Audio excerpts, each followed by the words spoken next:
네, 안녕하세요. 서비스 경영의 진심인 여자 변미영 소장입니다. 저와 함께 3장 성공적인 고객 세일즈 전략에 대해서 한번 살펴보도록 할게요.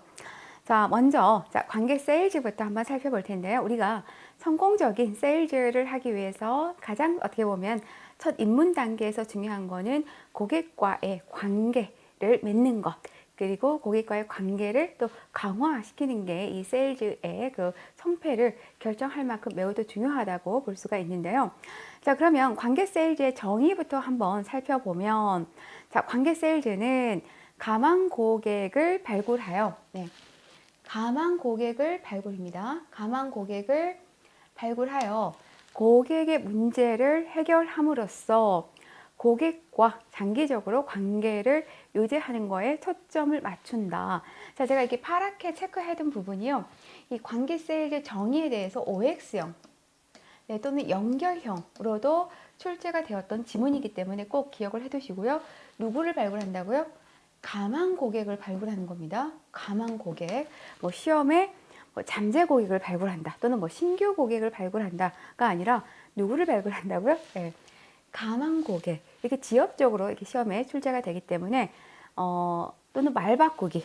이렇게 말 바꾸기로도 시험에 출제가 되기 때문에 좀 공부를 할 땐 여러분들이 정확하게 공부를 할 필요가 있습니다. 그다음에 고객과의 지속적인 대화를 통해서 관계를 강화하고 고객이 원하는 상품을 정확히 파악해 고객 만족을 높이는 게 바로 이 관계 세일즈다라고 볼 수가 있는데요. 자, 그러면 이러한 관계 세일즈를 성공하는 방법에 대해서 한번 살펴보도록 할게요. 자, 이렇게 관계 세일즈가 성공하기 위해서는 먼저 뭘 해야 될까요? 관계 씨앗을 뿌려야 되겠죠? 관계 씨앗을 뿌리는 것부터 시작이 됩니다. 그래서 이 관계 씨앗을 뿌리는 기술을 너무나 쉽고 또 우리가 당연하게 받아들여서는 안 된다. 그다음 접촉을 이용해서 관계 씨앗을 뿌리는데 이제 초점을 둡니다. 이때 비즈니스 접촉이 개인적이고 인간적인 측면을 노린다. 그래서 우리가 고객과의 그런 관계 씨앗을 뿌릴 때는 바로 개인적이고 인간적인 측면을 노리면서 접근하는 게 좋다. 그다음 시간을 들여서 동료들과 함께 고객과의 관계를 개선하는 법에 대해서도 서로가 그런 자기만의 노하우를 공유하다 보면 그 상대 직원 동료의 그 노하우를 내가 벤치마킹해서 또 이러한 관계를 쌓는데 도움이 될 수가 있죠.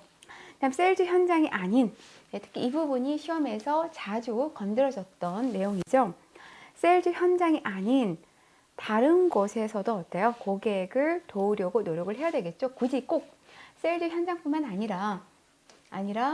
아닌 다른 곳에서도 고객을 돕는 방법을 찾는 게 어때요? 관계 세일즈를 맺는 아주 중요한 방법이다. 관계 씨앗을 뿌리는 최고의 실전 기술을 찾아내고 그것을 실행해 다른 세일즈맨들의 멘토가 또한 되는 것도 중요합니다. 시험에서는 이제 이 부분에서 시험에 이제 이렇게 출제가 됐죠. 세일즈 현장이 아닌 다른 곳에 나서서 고객을 도우려 하지 않는다.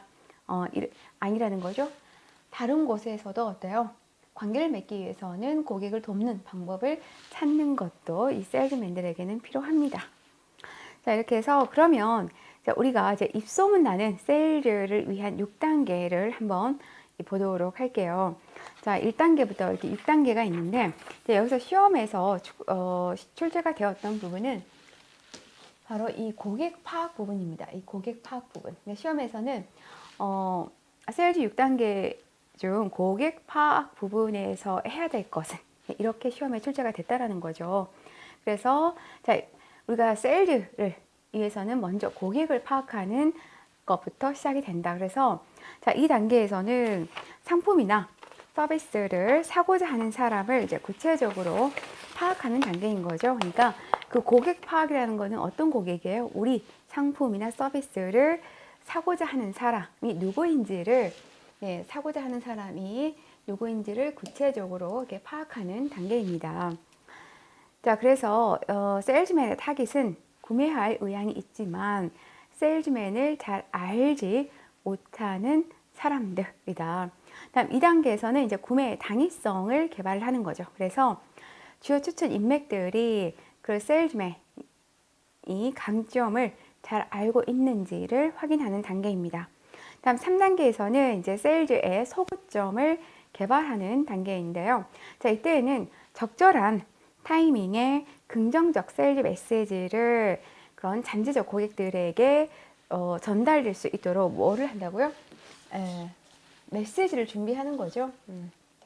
최대한 상품을 잘 판매하기 위해서는 어떤 이 메시지를 내가 어떻게 만드느냐, 이것도 상당히 중요하다. 그래서 이 소구점을 개발해야 된다. 다음 4단계는 이제 이 나의 메시지가 만들어졌으면 이 나의 메시지를 퍼뜨려줄 사람을 찾는 거죠. 그래서 즉 세일즈맨에게 도움을 준 사람 또는 세일즈맨의 도움을 통해서 이익을 얻는 그 사람들의 말에 귀를 기울여서 내 메시지를 퍼뜨려줄 사람을 찾습니다. 그러니까 내 메시지를 퍼뜨려줄 사람이 내가 세일즈맨이라면 나에게 도움을 준 사람 또는 나의 도움을 통해서 이익을 얻는 사람이 될 수가 있다는 거죠. 또한 인맥이 나를 도와줄 방법을 찾습니다. 이제는 인맥, 내가 가지고 있는 인맥이 이 세일즈맨, 나를 도와줄 방법을 찾는 거죠. 그래서 인맥은 주변 아는 사람들에게 세일즈맨을 보증하거나 추천하는 방식으로 이제 도움을 주는 사람들인 거죠. 그다음에 6단계, 마지막 6단계는 이제 나의 인맥에게 이제 도움을 주는 활동을 꾸준하게 하는 것도 필요합니다. 그래서 입소문 판매의 본질은 상호 간의 이익인 거죠. 그러니까 세일즈맨도 이익이 있어야 되고, 그리고 어때요? 내 인맥도 또한 이익이 있어야 됩니다. 그렇기 때문에 판매 전, 꼭 판매를 목적으로가 아니라 평상시에도 꾸준하게 어때요? 내 인맥에게 스스럼 없이 도움을 주는 그런 활동들이 필요합니다. 그래서 평상시 내 인맥에게 잘해야 내가 정말 도움을 원할 때 내 인맥이 나를 도와줄 수 있다라는 거죠. 그래서 세일즈 6단계, 특히 이 고객 파악 부분의 의미 꼭 기억을 해 두시고요. 자, 그러면 이제 우리가 고객 유형별 상담 전략에 대해서 한번 살펴보도록 할게요. 자, 고객 유형별 상담 전략 보면 여러 가지 유형이 나와 있는데, 먼저 이제 결론부터 제가 말씀을 드리면, 시험에 자주 출제가 되는 그 고객 유형은요, 이 빈정거리는 고객입니다. 그리고 빈정거리는 고객, 그리고 여기 보시면 전문 지식을 가지고 있는 고객, 그리고 이 우유부단한 고객이 시험에서 좀 자주 출제가 되었어요. 자, 그럼 하나하나 보게 되면 먼저 이제 빈정거리는 고객입니다. 자, 빈정거리는 고객은 주로 어때요? 문구라던가 단어 이런 거에 국소적인 거에 좀 집착하는 고객인 거죠. 그래서 여기서는 중요한 게 특징보다는요, 상담 전략에 대해서 여러분들이 아시는 게 필요합니다. 네, 상담 전략, 어떤 상담 전략 방법으로 해야 되는지 이 상담 전략에 대해서 아는 게 중요하고요. 자, 빈정거리는 고객은 대화 초점을 주제 방향으로 유도해서 해결에 집중하도록 해야 됩니다. 그래서 최대한 자존심을 살려주면서 응대하고요. 뭐 하지 않는다고요? 네, 정중함을 잃지 않으며 의연하게 대처한다. 제가 이 파란색으로 체크해둔 부분이 시험에서 자주 출제가 되었던 지문이기 때문에 내가 이 내용을 좀 다 외우기가 힘들다 하시는 분들은요, 파란색으로 체크된 부분만 공부하셔도 됩니다. 자, 여기 보시면, 그래서 이제 빈정거리는 고객은 최대한 어때요? 정중함을 잃지 않고 의연하게 대처하는 게 필요하다. 그래서 이러한 고객 독설과 불만에 반발하지 않고 이왕이면 냉정한 태도를 유지하면서 요령껏 받아주는 그런 지혜도 필요합니다. 자, 다음은 이제 전문 지식을 가진 고객을 보면, 아무래도 이제 전문 지식을 가진 고객은 어때요? 좀 약간 권위적인 느낌이 있죠. 본인이 좀 많은 것을 좀 알고 있는 분들이기 때문에 약간 권위적인 느낌을 또 주기도 합니다. 자, 그러면 이런 분들을 상담할 때 상담 전략은, 자, 어때요? 최대한 자존심을 건드리는 언행은 삼가해야 됩니다. 왜? 본인 이 전문 지식을 가지고 있는 분들의 대부분이 본인이 지식이 많은 만큼 좀 권위적일 수도 있고, 그리고 자존심이 되게 강하죠. 네, 자존심이 좀 자존감이 높습니다. 이런 분들이. 그렇기 때문에 최대한 자존심을 건드리는 언행은 안 하는 게 좋겠죠. 그리고 이 전문 지식을 가진 분들에게는 어때요? 본인의 전문성을 보다는 문제를 해결하는 데 초점을 맞추는 게 좋습니다. 괜히 전문가 앞에서요, 세일즈맨이 자기 전문성을 강조하는 건 오히려 좀 역효과가 될 수가 좀 있습니다. 그렇기 때문에 차라리 문제 해결에 초점을 맞추는 게 좋고요. 당연히 어때요? 고객을 가르치는 듯한 언행은 지양해야 되겠죠. 왜냐면 전문 지식을 가진 고객이라면 대부분이 어때요? 좀 전문가 집단이 많다고 볼 수가 있겠죠. 이 전문가 집단, 전문가에게 뭔가 가르치는 듯한 언행은 상당히 어때요? 이분들 심기, 자존심을 좀 건드릴 수 있죠. 그렇기 때문에 이 부분을 좀 숙지를 해 두시고요. 다음에 이제 우유부단한 고객. 자, 우유부단한 고객은 이제 어떻게 보면 이제 본인이 원하는 내용을 정확하게 표현하지 않는 고객인데, 자, 이런 고객을 응대를 할 때는 어떻게 해야 되느냐. 이 부분이 시험에서 가장 많이 좀 건드려졌죠. 인내심을 가지고 천천히 응대한다. 보통 이제 우리가 우유부단한 고객을 좀 상담하거나 응대할 때는 좀 답답하죠. 결정이 너무 느리죠. 느리기 때문에 좀 상대로 하여금 좀 답답함을 느끼게 합니다. 자, 이럴 때는 어때요? 그래서 이걸 펴내지 말고요. 최대한 인내심을 갖고 그 고객의 페이스에 따라서 좀 천천히 응대하는 게 필요합니다. 또한 이 우유부단한 고객 같은 경우 약간 결정 장애가 좀 있는 분들이 좀 의외로 많죠. 결정을 좀 잘 못합니다. 그렇기 때문에 폐쇄형 질문이라던가 문제 질문이죠. 폐쇄형 질문이라던가 문제 질문을 통해서 고객 의도를 파악하려고 하는 게 필요합니다. 이때는 바로 몇 가지 선택 사항을 전달하고 그런 의사결정 과정을 또 잘 안내해 주는 것도 필요하다라고 보시면 될 것 같아요. 자, 다음은 이제 지속적으로 불평을 늘어놓는 고객에 대해서 한번 살펴볼게요. 자, 이들의 특징은 나름 소신 있는 경우가 많습니다. 그러니까 불평을 늘어놓는 경우는 본인이 옳다고 생각하기 때문에 불평을 늘어놓는 경우가 많다라는 거죠. 그래서 이때 이런 분들을 이제 상담을 할 경우에는 고객의 말에 동조해 가면서 설득해 나가는 게 좋다. 우선은 뭐예요? 동조하라는 거죠. 아, 맞습니다. 아, 저도 그렇게 생각을 합니다. 아, 네, 그럴 수도 있겠군요. 라고 해서 동조하면서 설득해 나가는 게 좋고요. 그리고 고객의 말을 먼저 인정. 비슷한 말 나오죠. 동조하고 인정한다. 이게 나오면 아, 이거는 지속적으로 불평을 늘어놓는 고객 유형이구나 라고 캐치하시면 좋겠죠. 고객을 먼저 인정을 합니다. 아, 네, 저도 그렇게 생각을 합니다. 인정을 해야 어때요? 상대도 마음의 문을 열고 직원의 말을 수용할 그 허용 영역이 넓어질 수밖에 없다라는 거죠. 그렇기 때문에 인정한 후에 차근차근 설명해서 이해시키는 게 필요합니다. 근데 회피하거나 고객의 말을 회피하거나 말도 안 돼 가당치도 않아 라고 해서 회피하거나 또는 반론하거나 그거 아니에요. 그거 잘못 생각하신 거예요 라고 반론할 경우에는 오히려 뭐예요? 고객을 자극하게 되는 거죠. 그래서 회피나 반론으로 고객을 자극하지 말고 먼저 동조하고 고객의 마음을 열게 한 후에 설득해 나가는 게 좋다. 다음, 같은 말을 장시간 반복하는 고객은 주로 자아가 강하고 특히 좀 끈질긴 성격의 좀 유형들이 좀 이런 경우가 좀 많은 것 같아요. 자, 이런 유형을 상담을 할 경우에는 고객 말에 어때요? 지나치게 동조하지 않는 게 필요합니다. 동조할 경우는 오히려 어때요? 더 반복해서 맞죠? 그죠? 제가 말이 맞죠? 반복해서 또 할 수 있기 때문에 동조하지 않고요. 자, 고객이 했던 말을 요약하는 게 중요하죠.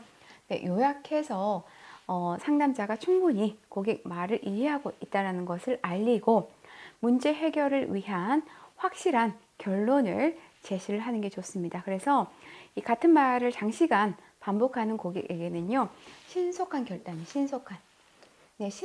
결단을 내리는 게 좋습니다. 그러면 어때요? 문제 해결 딱 되는 순간 네, 그 반복되는 말이 멈추게 된다라는 거죠. 그렇기 때문에 신속한 결단을 내려라. 자, 다음은 이제 저돌적인 고객 보도록 할게요.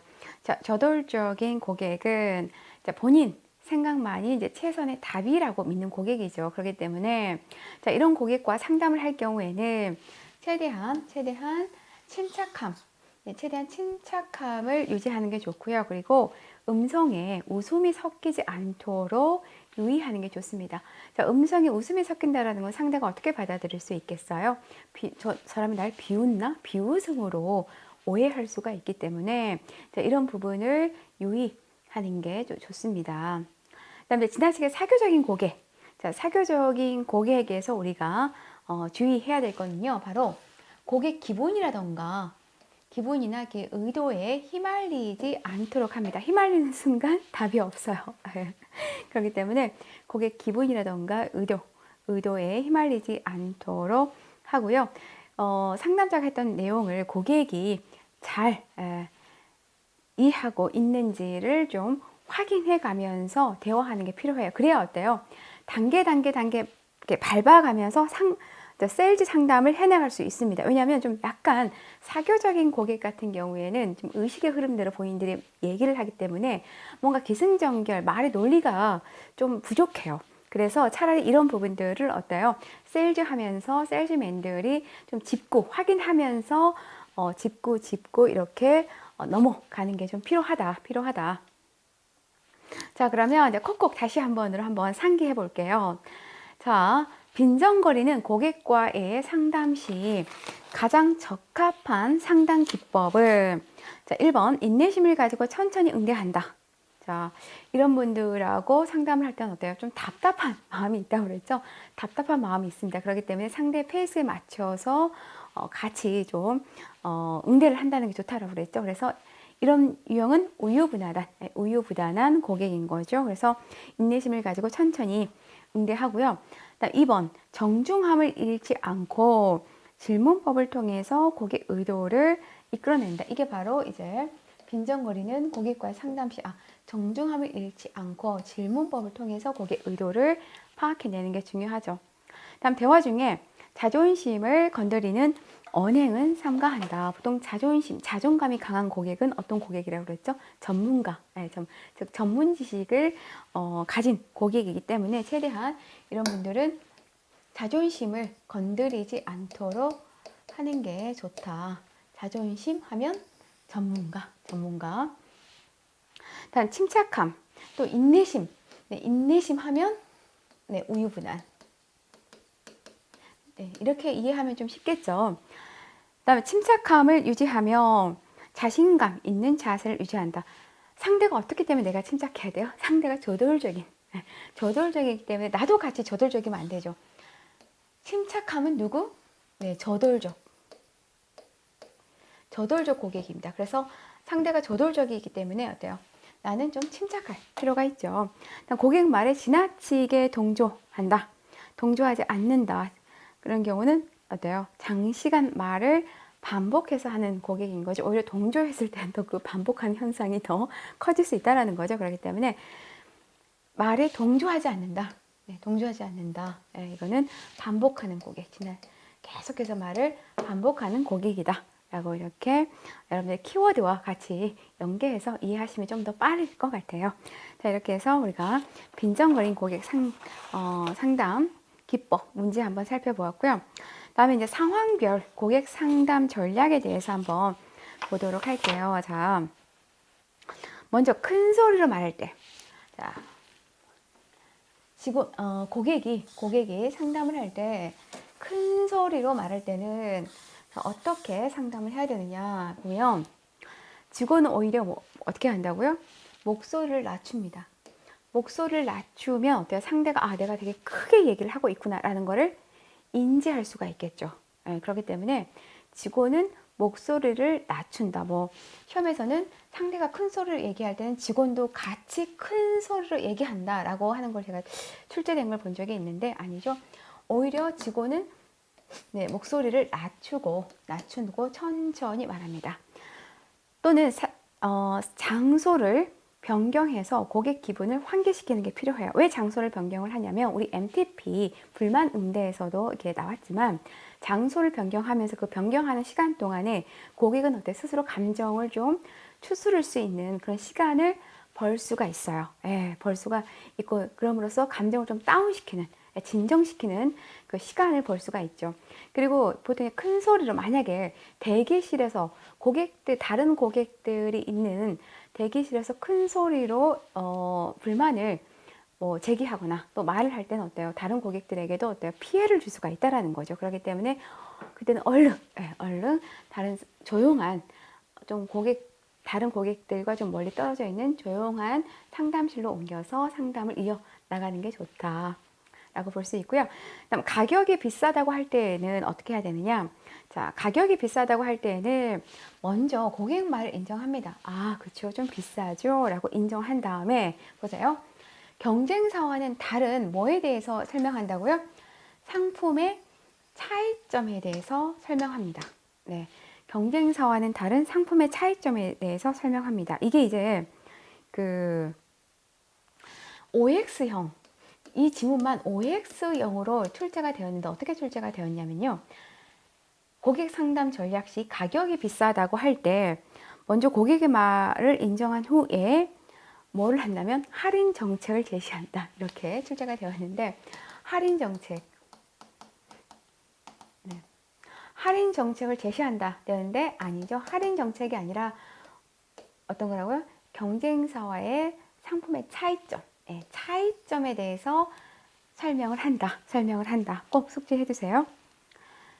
다음에 이제 고객이 구매를 망설이고 있을 때는 고객 기호를 먼저 파악해서 어때요? 먼저 상품을 권하는 것도 효과적일 수 있다. 좀 약간 구매를 망설이는 고객일 경우에는 이제 좀 우유부단한 특성의 고객일 수도 있고 또는 그 상품에 대한 확신이 없는 고객일 수도 있어요. 그리고 내가 진짜 이 상품을 꼭 사야 되나? 라는 확신이 덜 들 때이기 때문에 고객 기호를 파악해서 먼저 권하는 것도 효과적이다.